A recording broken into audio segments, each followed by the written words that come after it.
bonus reading for March the 4th to March the 5th. Water signs. Your cards are the Maiden of Cups, the Sovereign, and the Ace of Swords. So ang nakikita natin dito parang etong si person gusto sanang maging maayos itong inyong relationship. Sabihin natin palagi din siyang nakamasid sa inyong social media account.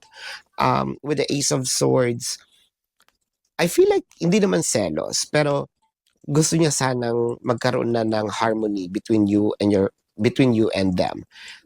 Kasi parang feeling niya nati-threatened siya ngayon sa mga nakapaligid sa'yo. Parang feeling niya any moment puwedeng kunin ka, 'no?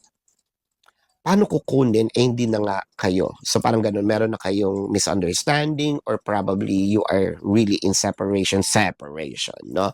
So may takot na baka iwan mo siya or baka hindi na maging mahalaga sa'yo 'no, itong relationship na ito.